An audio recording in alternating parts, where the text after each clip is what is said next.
Olá, amigos, amigas, como vão vocês? Tudo bem? Espero que sim. É o professor Legene do nosso canal da Geopolítica, que tem geopolítica, mas também tem muitos cursos. Já são 12 cursos em torno de 230 horas. Eu fiz o levantamento, né? São cursos livres, sem certificação. Agora mesmo estamos dando esse curso sobre os 30 livros mais importantes que você deve ler, né. Claro que eu li todos e li muito mais do que esses, né. É uma seleção minha, pessoal. Outro outro leitor assíduo, né, voraz, que ama romances, poderia fazer, duvido que você pegar 10 pessoas que gostam de ler, se eles vão chegar aos mesmos 30 que eu, não vão, né. Então, esse é a minha o meu gosto pessoal. E como eu queria dar um curso muito abrangente, digamos assim, pegar múltiplas, eh, línguas, países, não é, eu acabei dando o braço a torcer, porque eu excluí os livros de Homero e excluí o Mahabharata lá indiano, né. Porque são poesias, mas comecei exatamente por uma poesia épica, que é o Divina Comédia, né. Bom, paciência, se eu não fizesse isso, o primeiro livro já seria muito tipo do século XVII, né, eh, 17, isso, quando saiu Dom Quixote, né. Na semana que vem nós vamos começar também um livro de poesia épica, mas não tinha como eu deixar de fora, né, que é os Lusíadas dos Camões, né. É o maior livro da literatura portuguesa, como Divina Comédia é o maior da literatura italiana, como Dom Quixote de la Mancha é o maior livro da literatura espanhola, né. Bom, esse Divina Comédia é um livro de alta complexidade, 14.000 poemas. É um livro que você não lê direto, você tem que ler outros livros juntos, porque você vai lendo um pouco de cada vez, né. Esse é um livro muito longo. Vamos encerrar hoje, vou tentar, hein, tem 12 páginas manuscritas aqui de roteiro, e vamos encerrar hoje com a última parte da Divina Comédia, que é aquela trajetória de Dante que ele faz inicialmente com Virgílio, depois sua amada Beatriz integra a jornada, né, ele começa no inferno, passa pelo purgatório, que é uma absoluta invenção da igreja, e depois chega agora no paraíso, que nós vamos ver. Ele usa no paraíso os mesmos 9 círculos concêntricos. Concêntricos é um dentro do outro, né, que tem no inferno 9 também, né. Então vamos lá. Eh,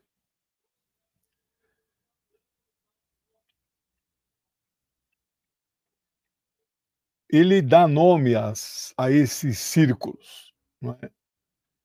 Terra, eh, Lua, Mercúrio, Vênus, Sol, Marte, Júpiter, Saturno e estrelas fixas. E no final ele chama de empírico, que é o grande finale do livro, né, que ele vai encontrar com Deus, né. E esse círculo estrelas fixas é uma alusão àquelas estrelas que olhando para o céu na época dele, mesmo na época nossa, você acha que elas estão paradas, mas elas não estão, né. São objetos celestes que aparentemente não se movem, né. É, Beatriz, seu amor platônico, também guia Dante nessas esferas celestes do paraíso, né.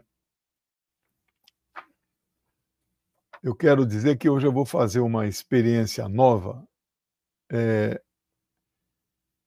O YouTube tem um mecanismo que sorteia livros. Eu vou sortear esse livro de Marx. Eu não sei o que é que eu tenho que o pessoal tem que fazer para poder ser sorteado, né. Então, a Luísa pode explicar para a gente aqui no chat, né. Eh,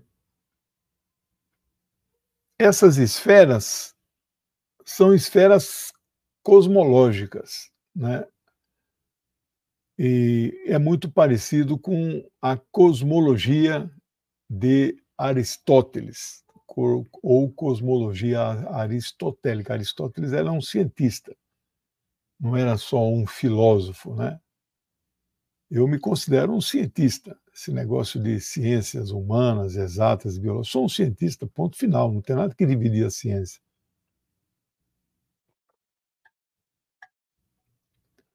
No final da aula, eu anuncio quem entrou de membro, quem fez alguma contribuição. Eh,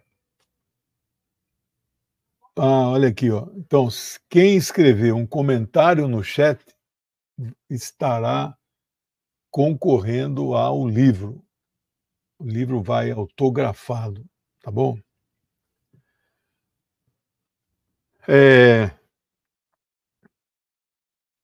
por que que ele divide em 9? Aí é um critério que ele estabeleceu. Eh, esta Estes níveis têm relação com a intensidade da relação e do amor com Deus que as pessoas têm. Todo mundo que está no paraíso são pessoas boas, mas do 1 ao 9 são níveis diferentes, né. Na verdade, todos os níveis, do mais baixo ao mais alto, podem encontrar Deus, né. Deus dá essa, mas evidentemente que tem diferenças, né. Então, está relacionado com sua capacidade de amar Deus, né.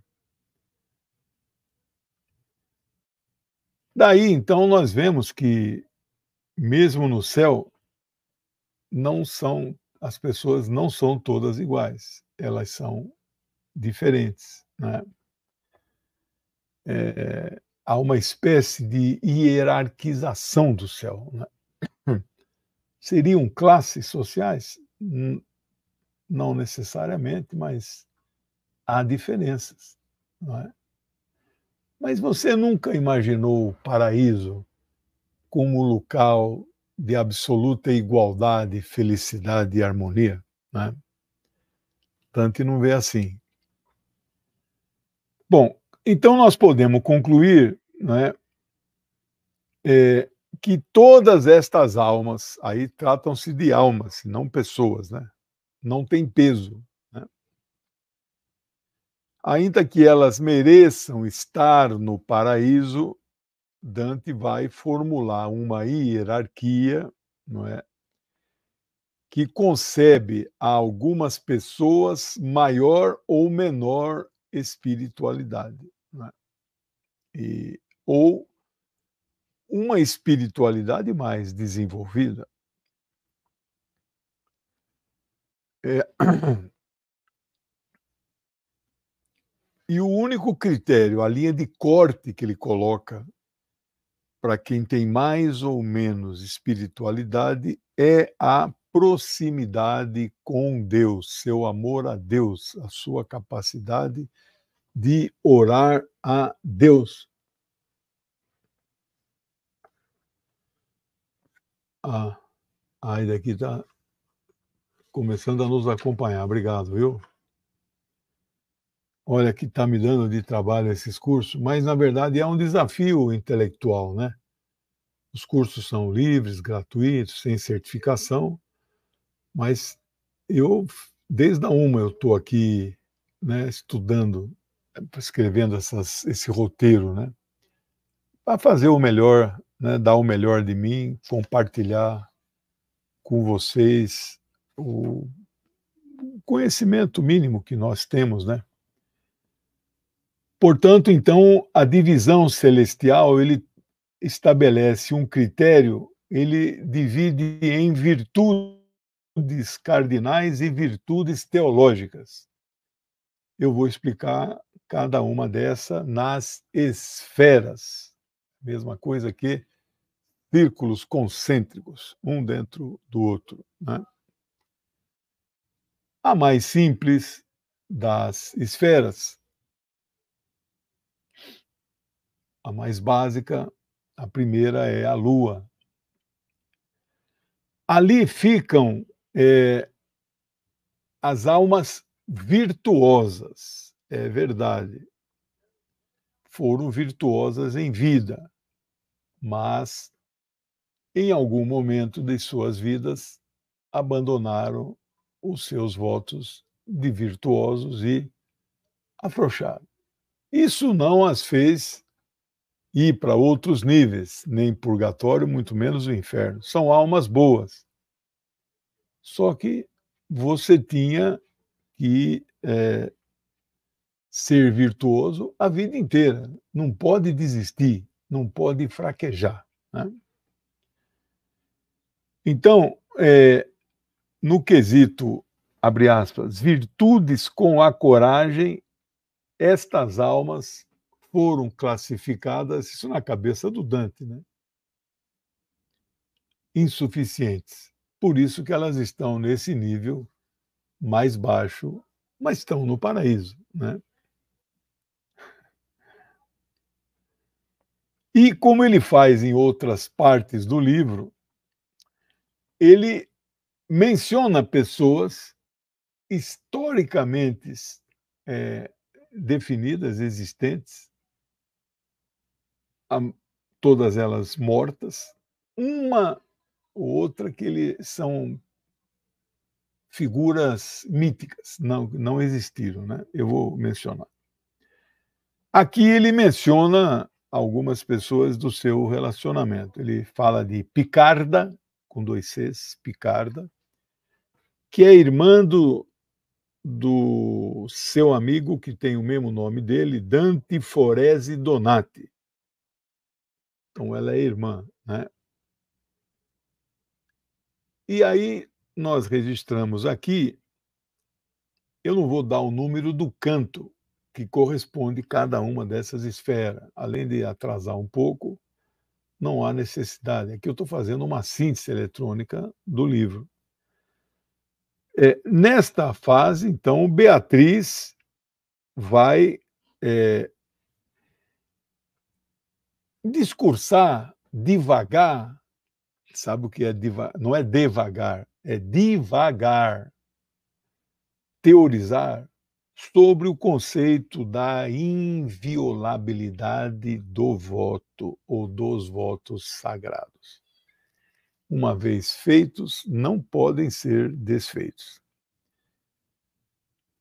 A segunda esfera, círculo, é o Mercúrio. Mercúrio é um planeta próximo do Sol, quentíssimo, né? Inabitado completamente, sem vida. Esse local, estranho ele selecionar planetas, né? Hostis a seres humanos, né? Mas as almas, acho que não tem problema, né? Em tese, nesse círculo, nessa esfera, ficariam aqueles que eram virtuosos da justiça, faziam justiça. Mas também nessa esfera, olha aí a mensagem, quem está nos assistindo, só nesse canal, nos canais parceiro, não sei como fazer isso, porque o sistema do YouTube é um programa que eles vão sortear quem está aqui, né? Nos outros não. Então peço desculpas.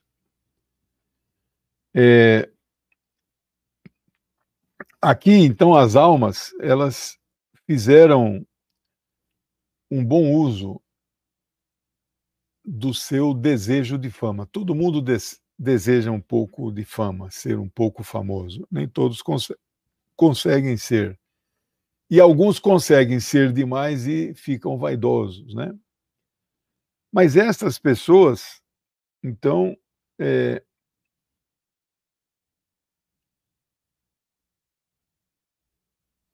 eles acabaram tornando-se ansiosos, porque não conseguiam chegar à fama necessária, né. Nessa etapa, deixa eu só confirmar aqui uma palavra que pode ser que eu não tenha compreendido minha própria letra, né, só um minuto.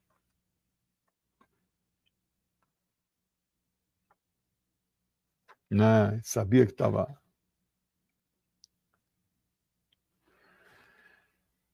o desejo de fama nessas pessoas acabaram com que elas se tornassem ambiciosos, não ansiosos. Minha letra, às vezes, nem eu entendo. Bom, estão no céu, né, céu é o lugar delas pela classificação de Dante, mas elas cometeram algum deslize, então ficaram nesse segundo a segunda esfera, que é melhor que a primeira. Eu preferiria ficar na Lua do que em Mercúrio, mas eu acho que ele não sabia dessas coisas que nós sabemos hoje. Beatriz, que o acompanha, que é o amor platônico dele, ele nunca teve nada com ela em vida, ela morreu jovem, com 24 anos. Ela relembra para Dante o sacrifício que Jesus fez, que ele então morreu para salvar a humanidade dos pecados. Eu, na minha ignorância intelectual, eu confesso que estudo, mas não sei se eu tenho, assim, um desenvolvimento intelectual cognitivo elevado, não me considero. Mas eu nunca entendi isso, por que que a morte de um Deus vai, salvar toda a humanidade. Nós deixamos de ser pecadores, deu aquela zerou aí os pecados, ele limpou todo mundo. Eu não entendo. Bom, mas isso aí, não é problema do nosso curso, isso aí, muito menos no curso de teologia, não vou debater esse assunto. A terceira esfera é Vênus, também não é um lugar habitável.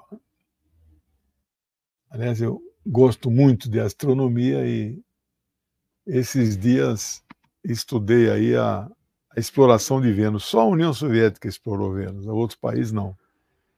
Como na década de 60 estava aquela coisa da corrida espacial, e ela precisava ter uma alguma coisa a mais que os Estados Unidos, ela decidiu explorar Vênus e lançou 15 naves, chamado Venera. Venera 1, 2, 3, tal. Venera é Vênus em russo. Aqui sobreviveu mais tempo quando chegou na superfície foi 60 minutos.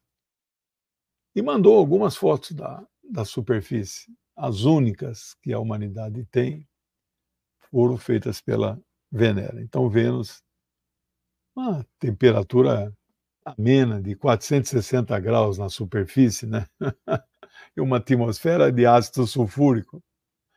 Eu que gosto de química e já fiz muita experiência, eu sei o que é o ácido sulfúrico.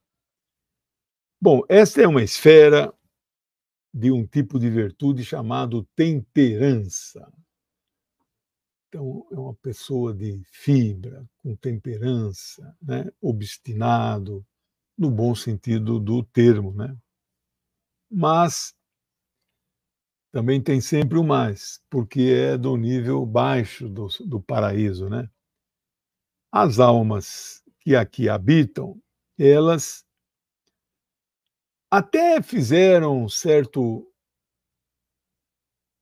na TVT, foi ontem, né. Eu tenho uma mãe idosa que eu tenho que só eu de filho, não era filho único, mas meu irmão faleceu, e os sobrinhos dela, que ela cuidou da maioria deles, eles não estão nem aí para ela, então só tem eu de cuidador, né. E essa semana minha mãe está inspirando um pouquinho, 91 anos, né, mas ela faz tudo sozinha, não precisa de e ontem eu não pude. Bom, quarta que vem voltamos. Essas pessoas até que fizeram bons usos do amor, né, mas elas foram consideradas insuficientes em relação à temperança, né, à obstinação, a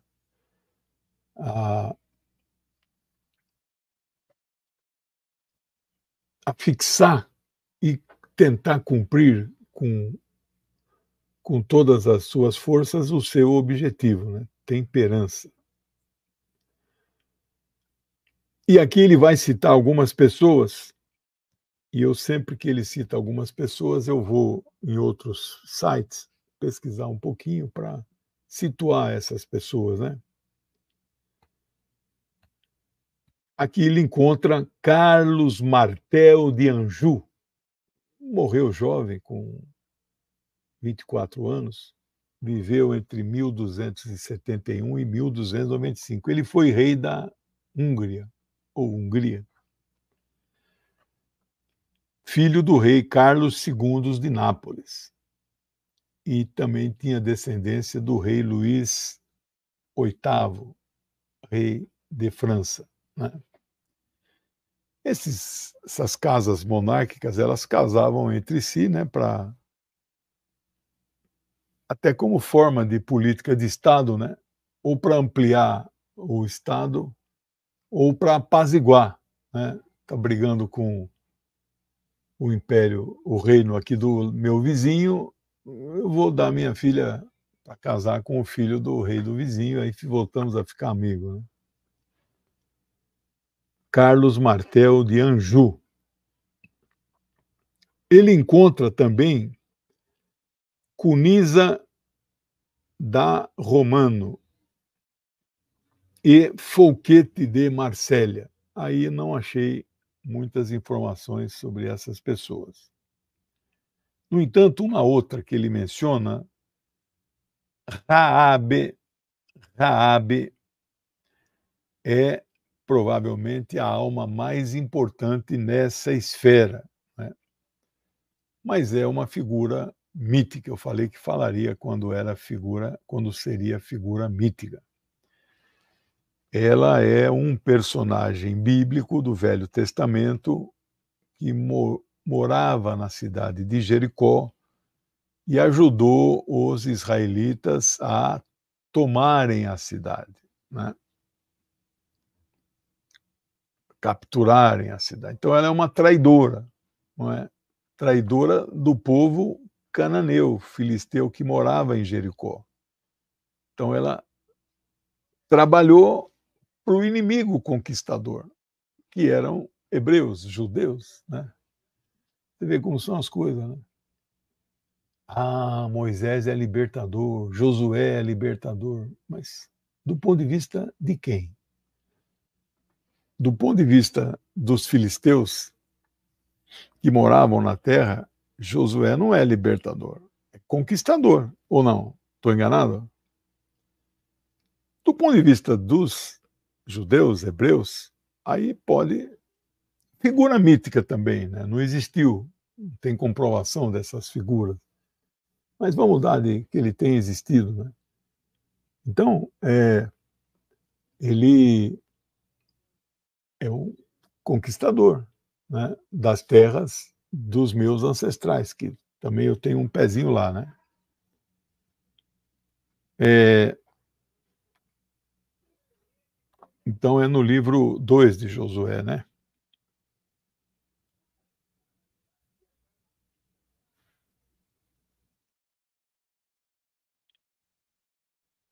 Aqui, neste capítulo, Dante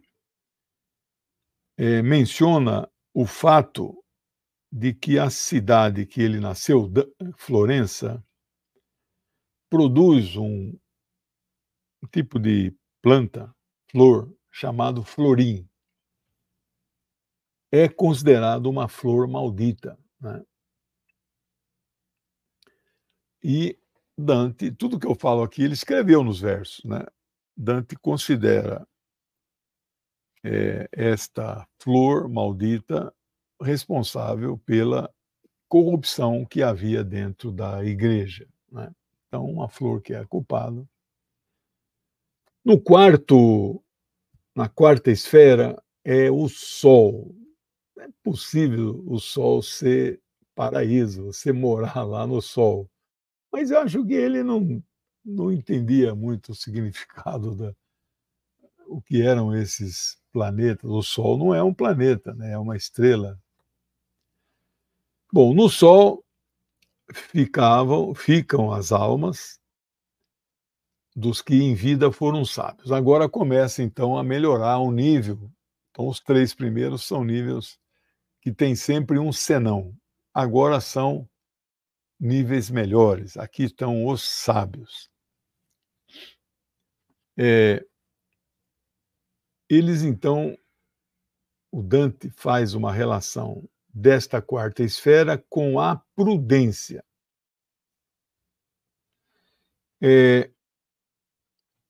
Aqui ele vai cruzar com 2 santos muito importantes na igreja. São considerados doutores da igreja, né? Lembre-se que aqui não havia nenhum racha da igreja. Não, desculpe, já havia tido um racha, o de 1054, é o grande cisma, que é a igreja do Oriente, dos patriarcas do Oriente, a sede era Constantinopla, né? Mas a igreja ocidental de Roma era a igreja mais poderosa, né? E esses santos,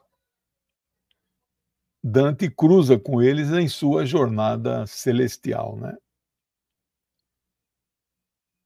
Eles vão fazer críticas a ordens religiosas da seguinte maneira: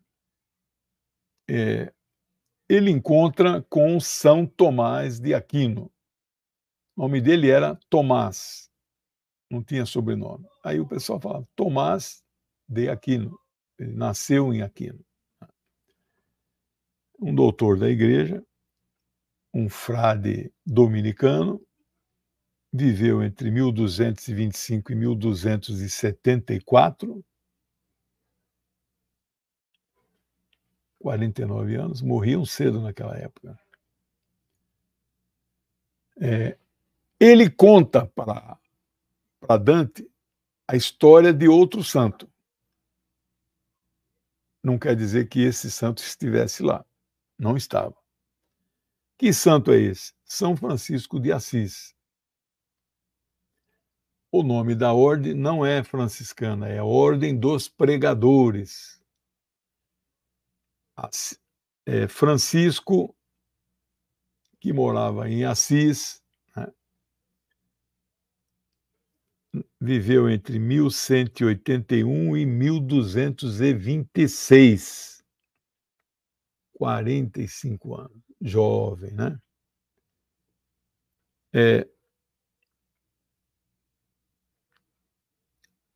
O Tomás, que era dominicano, critica a ordem dos pregadores, né?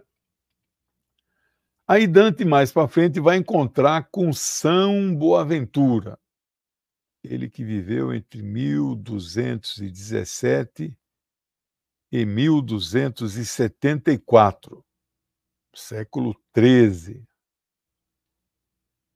Ele viveu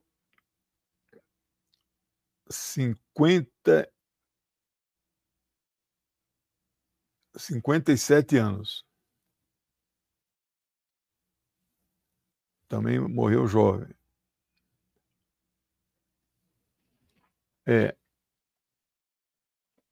Para esse São Boaventura,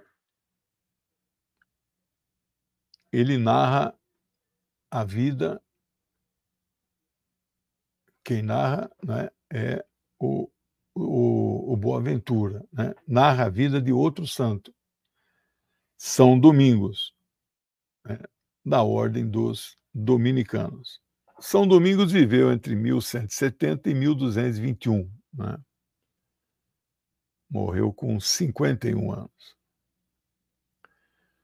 Por fim, Dante registra ainda as presenças das seguintes almas: Alberto Magno.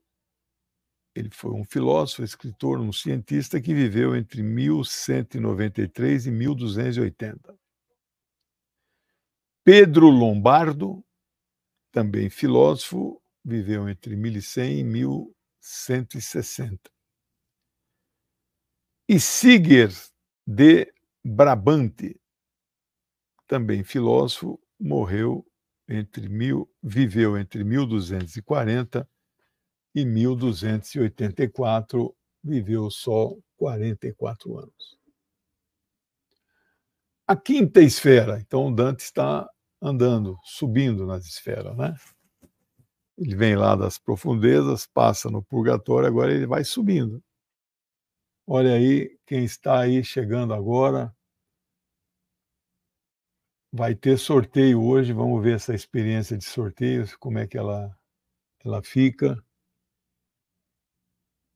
Basta você fazer aqui algum comentário e o sistema do YouTube vai sortear um livro. Espero que dê certo, né? Chegando na quinta esfera, aí ele já está em Marte. Marte agora inicia-se um processo de exploração de Marte, não é colonização ainda, né? Eu gosto demais disso, eu vibro com isso, né? Então, tem 2 carrinhos andando em Marte.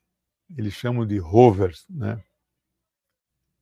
Um dos Estados Unidos, né, que é ou é o Curiosity ou é o Perseverance, ou o Curiosity é o aviãozinho, né? Então, mas tem um chinês de olhinho puxado, tá lá andando também, né?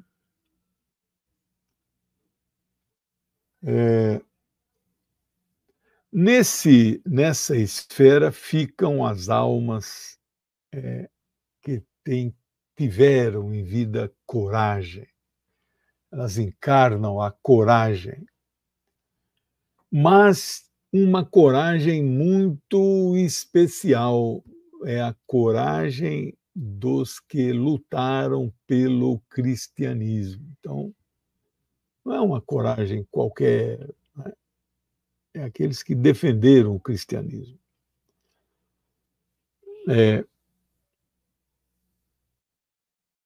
O formato dessa esfera é de uma grande cruz, né? Dante encontra quem aqui? Encontra Catiaguida, com 2 Cs, Catiaguida, que é um antepassado dele. Esse nome é provavelmente masculino, né? Ele elogia, ele quem? Catiaguida, né? Todos os moradores de Florença, enaltecendo suas virtudes. Então Dante aqui fala bem do seu povo, que ele é florentino, né? Ele também conta a ascensão e a queda das famílias mais importantes dessa cidade, os ricos, né? Não há pobres, né, na história que Dante conta, né? Porque pobres não contam história, não entram para a história, né?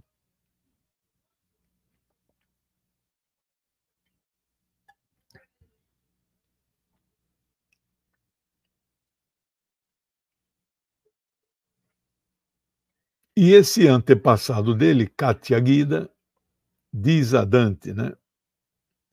Você viverá um grande exílio, né? Mas o Dante já estava no exílio porque ele escreveu esse livro no exílio. Finalmente, nessa esfera, alguns nomes, alguns guerreiros importantes aparecem nesta quinta esfera, né, dos lutadores do cristianismo.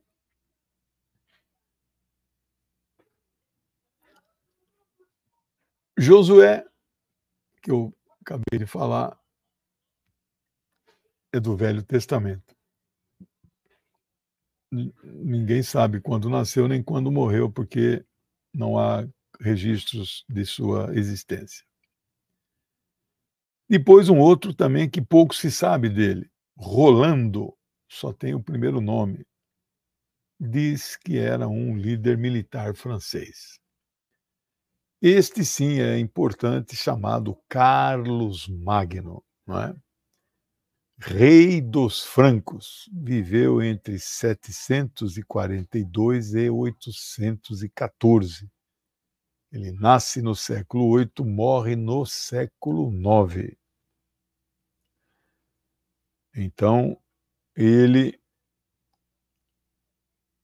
morre com 72 anos, morreu velho, né? Também foi rei dos lombardos. No entanto, quando a coroação dele pelo Papa, ele se torna imperador romano. O Império Romano do Ocidente, que tinha sido destroçado pelas invasões dos chamados bárbaros, né? Godos, visigodos, astrogodos, aqueles 400 e não chegou a 500 da era atual, né? 470, 480. Bom, então Carlos Magno está aí na quinta esfera, né? E ele encontra Godofredo de Bouillon. Quem assistiu o filme A Cruzada, do Ridley Scott, que eu assisti acho que 3 vezes, é o melhor filme sobre a história das cruzadas, que mostra o que foram as cruzadas sem descaracterizar os árabes muçulmanos, sem, sabe, as outras versões desses filmes sobre cruzada, os árabes são seres de segunda categoria. Esse não, né? Tanto que até enaltece a figura de Salah el-Din. Salah el-Din. Quem é esse cara? Saladino, que foi o nome ocidentalizado dele, né? Godofredo de Bulhão, não é Bulhões, viveu entre 1058 e 1100, portanto, só 42 anos. Foi o líder da primeira cruzada, né? Aquela de 1096 a 1099. Ele chegou em Jerusalém. Ele tornou-se o primeiro soberano do Reino Latino de Jerusalém. E um reino que durou 3 anos. Depois, outras cruzadas iriam estabelecer um reino mais prolongado, né? Eu li, acho que 3 livros sobre as cruzadas, né? Um deles me marcou muito, chama Ordens Militares de Cristo, né? Que são os hospitalários, os próprios templários, né? E os cavaleiros de Malta, né? Bom, mas Godofredo não quis ser rei, não aceitou o título. Sexta esfera é a esfera de Júpiter, mais longe, frio, né? Mas é o paraíso. Aqui então ficam as almas que personificam o aspecto que Dante mais releva na importância, porque ele foi muito perseguido, que é o aspecto da justiça. Eu, a vida inteira, fiz um esforço para ser um homem sábio, que eu nunca consegui. Posso ser um homem que tem algum conhecimento, mas não tenho sabedoria. mas me esforço a vida toda para ser um homem justo, mas não tenho certeza se sou, não é? Bom, aqui estão os justos, né? Na língua latina, está escrito lá uma frase, eu vou falar a tradução, né? Amem a justiça, vós que julgais a terra, né? Dante registra as seguintes pessoas nos seus versos. Davi, Antigo Testamento, não há nenhum registro da sua existência. Ezequias, ou Ezequias, rei de Judá, aqui já há registro, 739 a 687 antes da Era Comum. Trajano, grande imperador romano que viveu entre os anos da Era atual 53 até 117. Então, viveu 64 anos, jovem, né? Ele foi o responsável pela maior expansão territorial do império. Ali está também Constantino, sim, ele mesmo, da cidade de Constantinopla, do chamado Império Bizantino, não é? Você acha que Bizantino era uma pessoa? Não, era uma cidade chamada Bizâncio, né? Olha o Ivo chegando aí.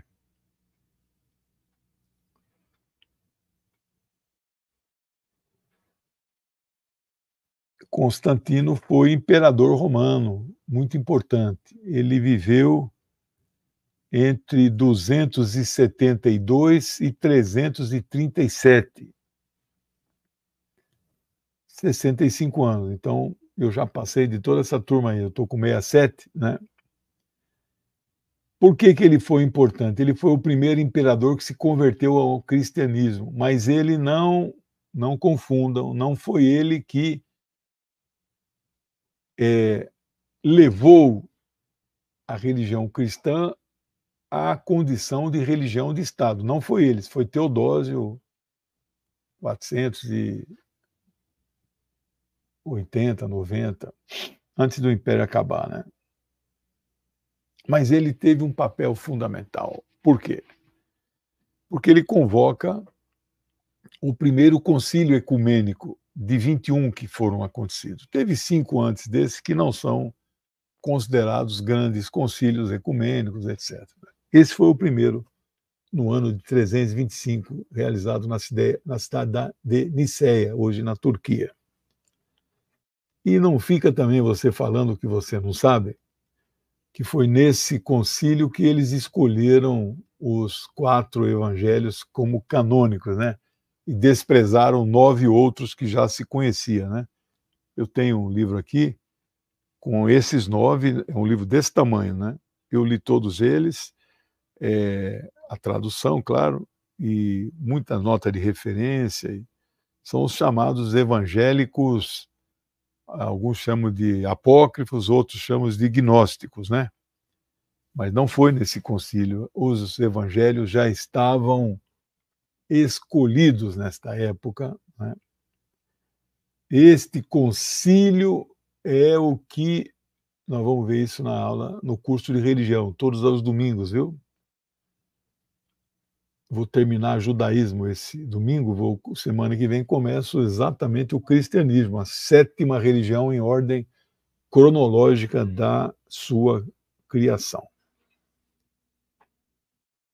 Esse concílio, então, ele foi importante porque ele estabelece o chamado credo niceno, que vem de Niceia.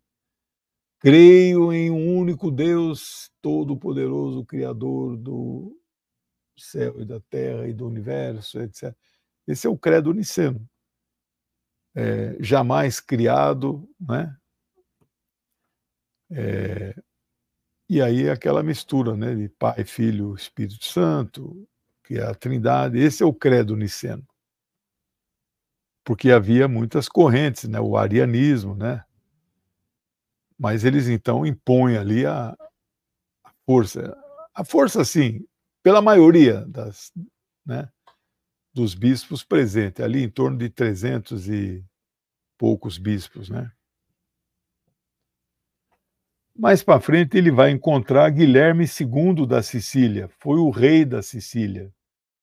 Viveu entre 1155 e 1189. Então você veja que são pessoas ali da esfera dele. Quando ele vai longe, divaga, ele vai para o Velho Testamento, né? Então, o que mostra que ele tinha um conhecimento mais regional mesmo, né? Aqui é o outro nome lendário. Já falei um, agora é o segundo. Rifeu de Troia, né? Uma figura lendária que não existe. Quem cita esse Rifeu foi o seu amigo Virgílio, amigo assim, que o acompanhou naquelas primeiras fases, vocês lembram, né? Que era um poeta romano. Virgílio escreveu seu principal livro, é um poema épico chamado Eneida. É neste livro Eneida que ele vai falar de Rifeu de Troia, né? E Troia também é tudo místico, né? O famoso cavalo não existiu, né? Que está lá nas poesias épicas de Homero, naqueles seus 2 livros,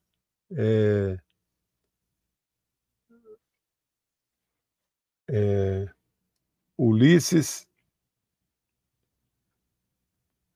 Ilíada e Ulisses, né? 2 livros. Dante estranha a presença de um pagão famoso, né? O que é pagão? Pagão é uma pessoa não batizada. Eu não sou pagão.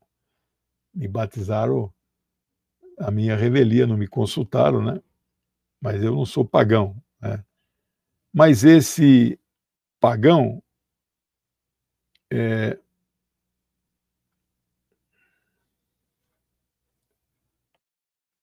exatamente esse que eu citei aqui, que é um personagem mítico, que é o Rifeu. Então, o Dante, o que esse cara está fazendo aqui se ele é pagão, né? Porque ele é antes do cristianismo, né? Mas Dante conclui que ele foi salvo pela misericórdia de Deus, então ele pode estar aqui. Vamos tentar ir mais rápido. A 7ª esfera é Saturno, vivem as almas dos contemplativos, os que ficam contemplando, né? Eles personificam a temperança. Aqui, porque aquela primeira ou segunda são os que fraquejaram na temperança, aqui são os que tiveram a temperança. Pessoal que está assistindo, já passamos de 200, se fizer algum comentário aqui no chat, o sistema vai fazer um sorteio no final e nós vamos sortear um livro do Marx autografado. Depois eu vou dar o meu e-mail, né? Aliás, está aí meu e-mail, né? Meu e-mail é o mesmo número Pix. E está aí meu zap. Se você não está na minha lista de zap, me manda um oi para eu salvar seu número. Se você quiser receber coisas minhas, né? Daqui a pouco eu vou agradecer os que contribuíram, os que entraram de membro.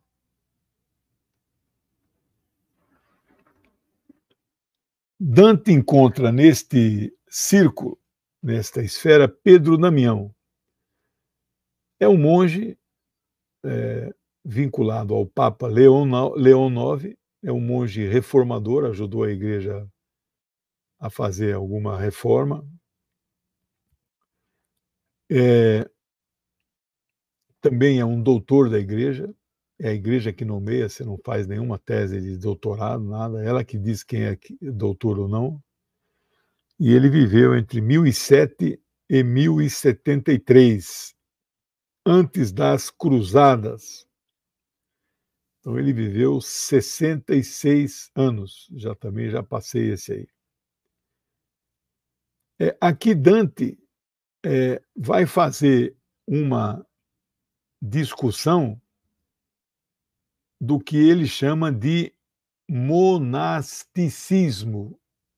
É aquela prática monástica onde você abdica de bens materiais e de todos os prazeres sensoriais, especialmente o sexo, a luxúria, né?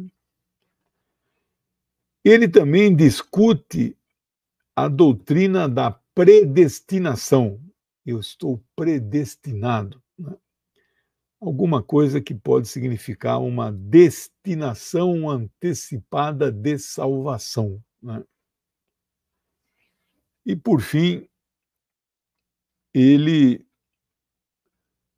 discute, quando ele fala discute, ele fala nas estrofes das poesias, né, ao estado deplorável que a igreja se encontrava naquele momento que ele escreve o livro, né. Oitava esfera, ou círculo, é a ação das estrelas fixas, que não são fixas, mas eles achavam que eram fixas. Aqui é tratado de um tema chamado Ecclesia Triumphans, Eclésia com 2 Cs, Triumphans. Que significa isso, traduzindo do latim, igreja triunfante.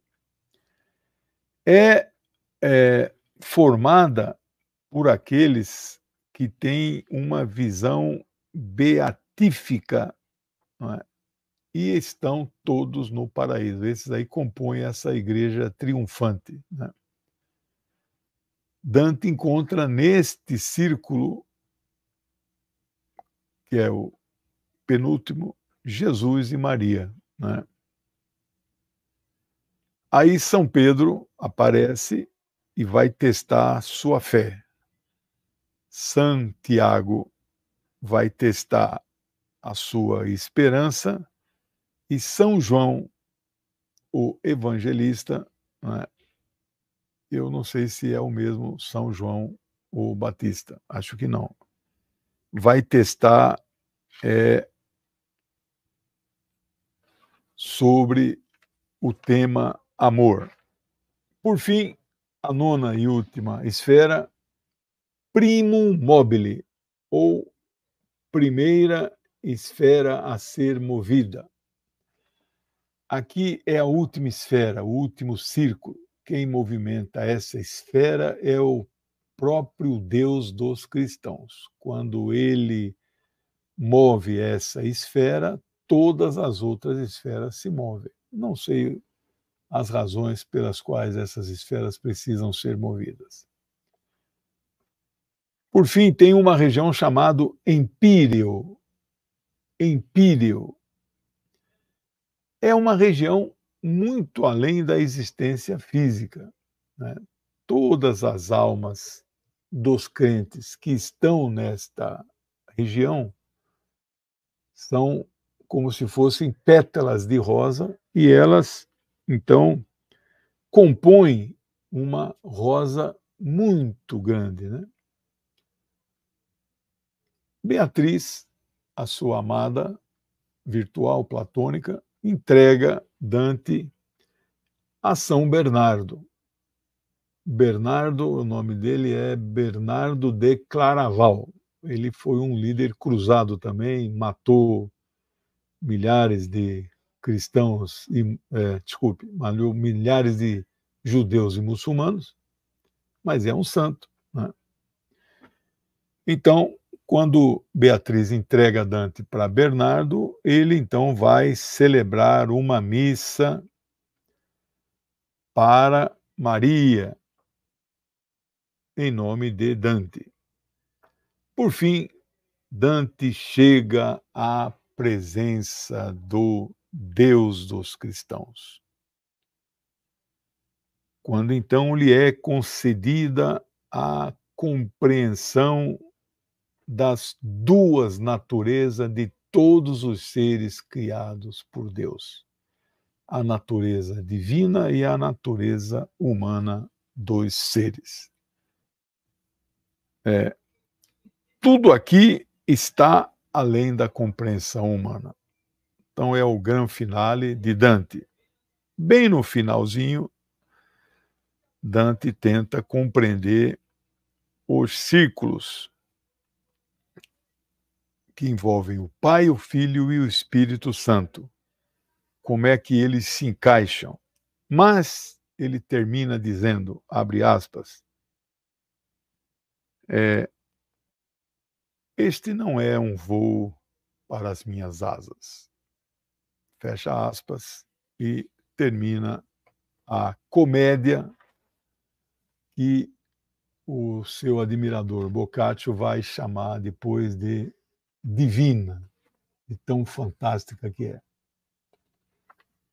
Não poderia deixar de falar, nos minutinhos que restam, da possível influência do Islã nesse livro, né? Que eu já sei faz muito tempo. Antes não. Eu li antes, essa obra eu li na juventude. Depois disso que eu fui estudar o Islã, um monge católico espanhol lança um livro em 1919, tem aí no Brasil para comprar, o nome dele é Miguel Azim Palacios. O livro dele chama-se, tradução, né, Escatologia Islâmica na Divina Comédia. Pela primeira vez, uma publicação faz uma referência clara entre um paralelo da filosofia islâmica e a obra de Dante Alighieri. Palacios argumenta que Dante leu e aproveitou as ideias expressas pelo filósofo árabe Ibn Arabi, filósofo árabe e muçulmano, que viveu entre 1165 e 1240. Ele que nasceu em Taifa, atual Espanha. Eu falei desse filósofo naquele curso Filosofia Oriental, Filósofos Orientais. Já estou trabalhando num livro que vai chamar Filosofia Oriental, para principiantes, né? É possível que ele tenha também lido o relato da chamada jornada noturna de Maomé em direção aos céus. É famosa essa jornada. Maomé vai aos céus em uma noite, vivo no seu cavalo branco, e vai encontrar com as divindades. Este relato está em um livro chamado Kitab al-Miraj, que foi traduzido pela primeira vez para o latim em 1264.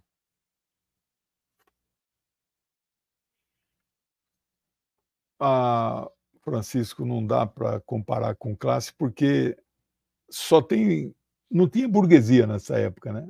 Só tinha nobreza. E a nobreza está em todas as esferas, não tem servos, né? Porque as classes na época era nobreza e servo, né? Nobres e servos. Não tem servo famoso que ele dá nome, você viu aqui? Nenhum, né? Reis, imperadores, né? Então, não acho que sejam classes. Bom, isso é uma opinião muito... a tradução em 1264 de Kitab al-Miraj, Kitab é livro, eu estudei árabe um pouco, né? 2 anos na USP. A tradução é o livro Escada de Maomé, que aí conta essa jornada noturna. Toda a vida de Dante é passada em um período em que toda a Península Ibérica, Portugal e Espanha, praticamente 100%, estão sob domínio islâmico. E era uma época que existia o chamado fator averroísmo, vem de Averroes, que é o nome ocidentalizado de Ibn Rushd. Naquele curso também eu falei dele, né?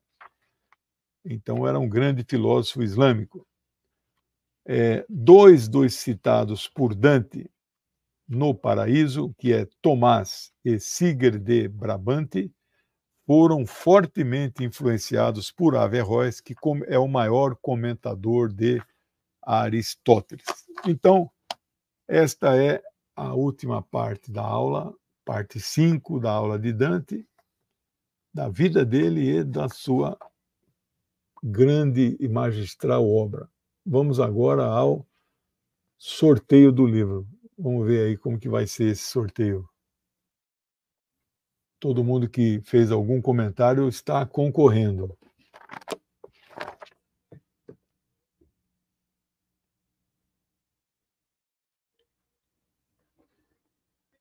Só 30 fizeram publicações.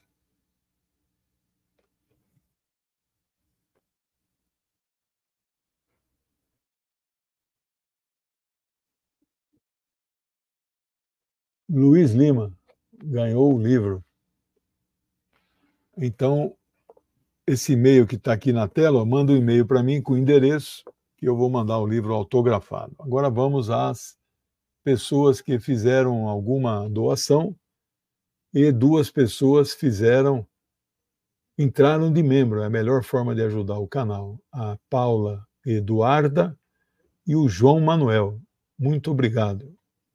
O Fernando Frenkel, sempre presente e dá sempre uma contribuição, como se fosse um ingresso. Meu amigo Ivo também faz a mesma coisa. E meu amigo Ronaldo Gavlinski, que quase ganhou, né? Pelo que o jeito, ele roda ali a roleta e Ronaldo Gavlinski. Pessoal, daqui a 1 hora eu vou entrar novamente em um curso, não sei se é um curso de doutorado, como eu estou dando esse curso de literatura, o pessoal acha que eu sou grande coisa e pediram para eu falar. E aí eu bolei um tema de um autor que eu gosto muito, o Terry Eglinton, né? Ele é marxista, então eu vou falar sobre a crítica literária marxista de Terry Eglinton. Ao Luiz Lima aí. Manda um e-mail com seus dados para mim, tá bom? Então, daqui a 19 horas, quem está na minha lista de Zap vai receber a circular daqui a pouquinho, tá bom?